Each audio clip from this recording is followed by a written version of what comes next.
Greetings and welcome back to room 303 in our Talks with Walt, as we are calling our readings through the deathbed edition of Walt Whitman's Leaves of Grass. We concentrate on the deathbed edition of Whitman's Leaves of Grass as we now move to a little poem called To One Shortly to Die. Now this is poem 13 of the 18 of Whispers of Heavenly Death. Here we'll find Whitman as comforter. I am with you, he will say. We're back to Whitman as philosopher, clearly borrowing from Plato's Phaedo, as Socrates is there with his students. The hemlock is sitting there in a cup on a table, and Socrates is going to have a conversation before he drinks that hemlock and takes his journey, as he will call it. There are many that will find this to be one of the most remarkable little poems in all Leaves of Grass. I once met a reader who himself was soon to die, who said this was the poem of all poems of Leaves of Grass that he kept coming back to again and again. In some ways we will see Whitman channeling the ancient prophetic bardic voice of the Old Testament, the Hebrew Old Testament. We will find a resonance in Jesus Christ and in the Gospel of John, and his comments about not being afraid of dying. This will be a compelling study for us, I think. Now, my assumption is that you've been with us at learnstrong.net from the very beginning, that introductory word come, all the way up to and including a set of introductory comments for Whispers of Heavenly Death, the cluster where this poem will appear for obvious reasons. Now, we've always referenced our Nortons at the beginning, and here we're told that originally this was one of the messenger leaves of Leaves of Grass 1860. The poem remained unchanged except for line 8, to which the clause, "You yourself will surely escape," was added in 1871 with the poem's transfer to the Passage to India supplement. It was finally merged with the Whispers in Leaves of Grass 1881. Of the two manuscripts, one is the present text and the other, a manuscript fragment, gives the following variant: "I must not deceive you, you are to die. I am melancholy and stern, but I love you. There is no escape for you. I do not know your destination, but I know it is real and perfect." Now, we'll find those lines here, not here, but similar, obviously, ideas. We're going to really see some correspondence with Crossing Brooklyn Ferry, as well as the poem This Compost, both of them having to do with, obviously, the ideas of dying. And the intimacy of this poem is quite remarkable. Count up the number of I or I ams that are used here, and it will blow your mind. Now, this to construction in the very beginning of a title is a popular construction. But let's point out a couple of things. Notice most of the poems of this cluster, the title and the first line correspond. Notice you don't see it here. Notice the word shortly will take us back to By Blue Ontario's Shore 13. There will shortly be no more priests. Only here now it's going to be a different use of this word. And then this phraseology of to die takes us back to Song of Myself, passage 6, and to die is different from what anyone's supposed and luckier. I think that a lot of those sentiments stand behind our study of this one. To one shortly to die. From all the rest, I single out you, having a message for you. You are to die. Let others tell you what they please. I cannot prevaricate. I'm exact and merciless, but I love you. There is no escape for you. Softly I lay my right hand upon you. You just feel it. I do not argue. I bend my head close and half envelope it. I sit quietly by. I remain faithful. I am more than nurse, more than parent or neighbor. I absolve you from all except yourself, spiritual, bodily, that is eternal, and you yourself will surely escape. The corpse you will leave, but will be excretaceous. The sun bursts through in unlooked-for directions. Strong thoughts fill you, and confidence. You smile. You forget you are sick, as I forget you are sick. You do not see the medicines. You do not mind the weeping friends. I am with you. I exclude others from you. There is nothing to be commiserated. I do not commiserate. I congratulate you. Now, we're going to ask you 3B, a personal question as we get to the end of this study. If you had to die with someone else there, who would that be with and why? It's interesting to ask, could you have Whitman there through a poem like this? A number of readers have found that level of comfort. Notice the poem begins with the word from, as in away. We've seen his use of prepositions throughout Leaves of Grass, but notice the compelling syntax. From all the rest, this is singular, I single out you, having a message for you. And in some ways, Leaves of Grass has been that. As I've said to you guys, those big five, epistemology, what can you know, ontology, who are you? We're going to see a lot of those in this poem. Psychology, sociology, the study of the individual mind, the study of the collective mind. But it was that fifth of the big five that I think Whitman is most fascinated by, the question of theodicy. Why must bad things have to happen? Like, for example, we live these amazing lives. We get to swing at the park. It's incredible. And they were teaching it to us when we were quite young. The van is waiting. Honey, it's time to stop swinging. You got to go to the van. I don't want to go to the van. No, honey, you can't stay at the park and swing forever. You got to go to the van. They were teaching it to us from the time we were quite young. And there's a certain poignancy about the idea you can't swing forever. You've not met any 200-year-old people. The moment of your departure is soon, whether it be in a few hours, in a few days, in a few months, and we hope, of course, in many, many years from now. And yet notice he says, I got a message for you. You are to die. Now, there's only one use in all Leaves of Grass of that phrase, and it's right here, right now. You are to die. Notice the dash, which takes us back to the other great poet of death and passing, Emily Dickinson. Let others tell you. By the way, 8 times used before this let others phraseology, first used in starting from Paumanok 7. Let others tell you what they please. In other words, try and make this easy. I cannot prevaricate. And this is the only use of that word, to lie, obviously. I can't play with you. I can't prevaricate. I can't tell you something other. I'm not going to give you some useless. This is why people say to me, Whitman is such an optimist, a blind optimist. I'm like, no. Read a poem like this. He's not a blind optimist. He's an informed optimist. In other words, he says it. I can't lie to you. I'm going to have to tell you the truth. You're to die. He says it. I am, using that I am phrasing that we've come in so many times in our study from Exodus 3:14, right? I am that I am. I am exact and merciless. Go back to chanting the square deific and his first representation in deific part 1. But I love you. And this is compelling because this is used 6 times, I love you, in Leaves of Grass. You'll remember from Pent Up Aching Rivers it's used.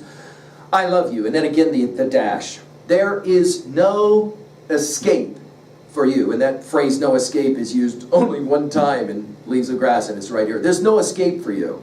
Makes us think of Jean-Paul Sartre's classic, No Exit. There's no escape for you. And then there's a stanza break. And then it's as if that's such a harsh statement. And think about, we think about Windgresser, don't we? Think about Whitman as a nurse who had to play this game, can we say it that way, play this game? Had to play this game so many times with wounded and dying soldiers. And then the use of the word softly, out of the cradle endlessly rocking will come to mind. I lay my right hand upon you. We've seen some of this as well in earlier passages. Song of Myself 4 comes to mind. We're going to get to the word bend here in a little bit. I lay my right hand upon you. You just feel it. By just here, in other words, you can barely feel it because the you he's speaking to is someone soon to die, right? Shortly to die. I do not argue. In other words, I'm not going to have a fight with you. I bend my head close. Go back to Song of Myself 4 to see the use of that word bend there. I bend my head close and half envelope it. Do you remember the use of envelope in Crossing Brooklyn Ferry 9? There is so much of Crossing Brooklyn Ferry in this poem. When we did Brooklyn Ferry, I told you guys, there would be echoes and resonances. I think this is one of those most remarkable poems as an echo of Brooklyn Ferry. Notice, half envelope it, that is to say, half envelope as I'm coming down towards you. I sit quietly by. Go back to I sit and look out. I sit quietly by. I remain faithful. In other words, others might come, give their little platitudes, and then leave. Not going to do it. I'm going to stay here by your side all the way to the end. Notice he continues, I am more than nurse. This idea of remaining faithful is going to begin this kind of religious, for Whitman's readers, biblical kind of resonances. I remain faithful. I sit quietly by, I remain faithful. And then he says it. I am more than nurse, more than parent or neighbor, anybody else that might be there. I absolve you. Now, this is amazing to me. The ironies start to pile up. That we commented that shortly gets used by Blue Ontario Shore 13, there will shortly be no more priests. And here all of a sudden, Whitman using the language of the priest, I absolve you from all except spiritual bodily. Amazing, amazing this language that he's using. That is eternal. You yourself will surely escape. In other words, here we are. We're back to the dualism of Whitman. I've said, he says in passage 48, that the soul is not more than the body, and I've said that the body is not more than the soul, and nothing, not God, is greater to one than oneself is. And whoever walks for a mile without sympathy walks to his own funeral dressed in his shroud. Notice here, he says it, I absolve you from all except yourself, spiritual, bodily, that is eternal. You yourself will surely escape. In other words, this is not the end.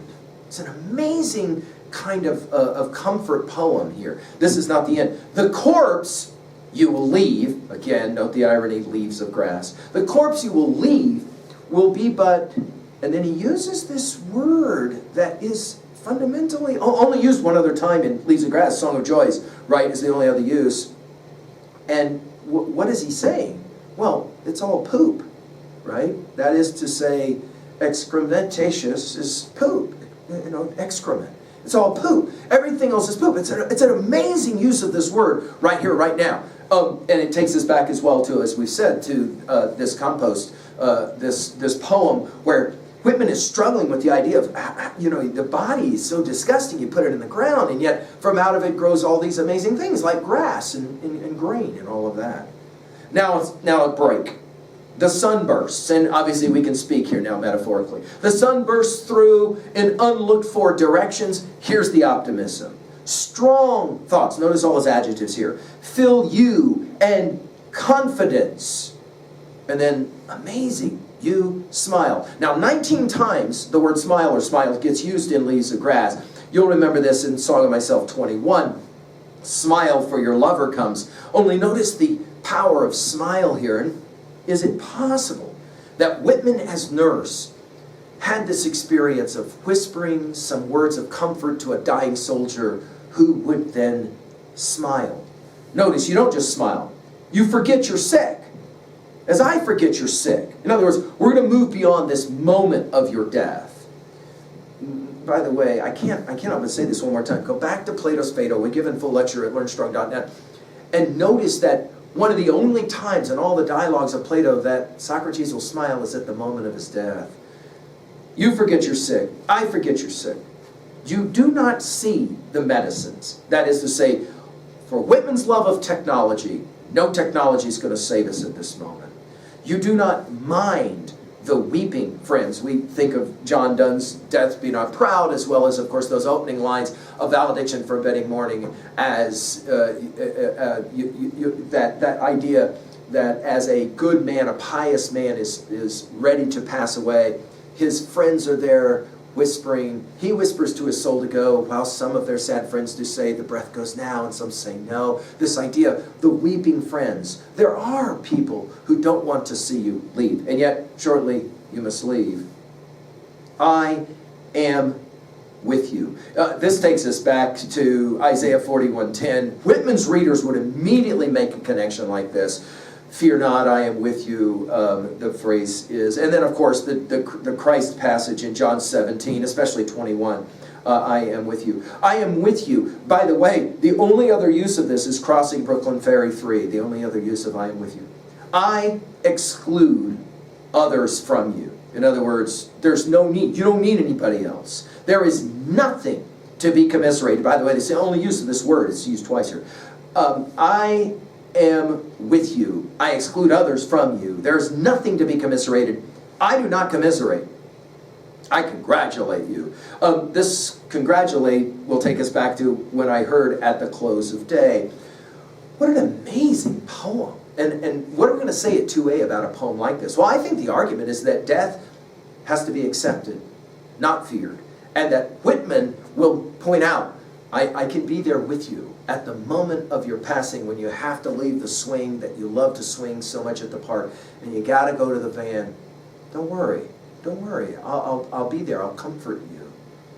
The personal voice at 2B is, to me, compelling. Of all the poems of Leaves of Grass, other than possibly, Crossing Brooklyn Ferry, there are few poems that are this intimate. Why? Because he's dealing with what all of us must come to terms with sooner or later, our passing. At 3A, I love the biblical, the bardic voice here. Again, we mentioned it in Isaiah 41:10. I mentioned John Donne, but most significantly, I think that Whitman is channeling Socrates' spirit in Plato's Phaedo. As Socrates is ready to go on his next journey, his next odyssey, and he's ready to drink that hemlock, and he has no fear about doing that. As we have said from our study of Charles Dickens' The Christmas Carol, the Scrooge story is fascinating for us. Why? Because he gets to see his past and he's upset. He gets to see his present and he's even more upset. But it's that moment of his future, when he sees his tombstone, it's at that moment that he's ready to fall down on his knees and beg death, the angel of death, the ghost of death, the specter of death. Just one more day, that's all I ask. And he wakes up out of that terrible nightmare, and he lives his life forever differently, because at the moment of death, I think Dickens learned this from his study of Plato. Every human says, "Oh my God." The question is the inflection of the voice. And most people, when they come to that moment, the inflection of their voice is, "Oh my God, what have I done with my life?" No. There are a few people, and I think Whitman is gesturing towards this, who can leave the last breath, and they're okay. The voice for them, the intonation of the voice, the inflection of the voice, when they say, "Oh my God," is quite different. And I think this is the congratulations that Whitman is wanting to give. Finally, at 3B, how are we going to own a poem like this? Is this a poem that does comfort you as you begin to muse on your own death to come shortly, whenever that is? We've not met any 200-year-old people. We all know that the dragon that meets Beowulf at the end of Beowulf, that dragon of death is always going to be waiting, and we know this. So how do you find some comfort and to be congratulated? What a fascinating way to think of it. And finally, who would you choose to be with at the moment of your passing to comfort you if you could? Is it possible that it might be, as some have had him, Whitman there? Thank you.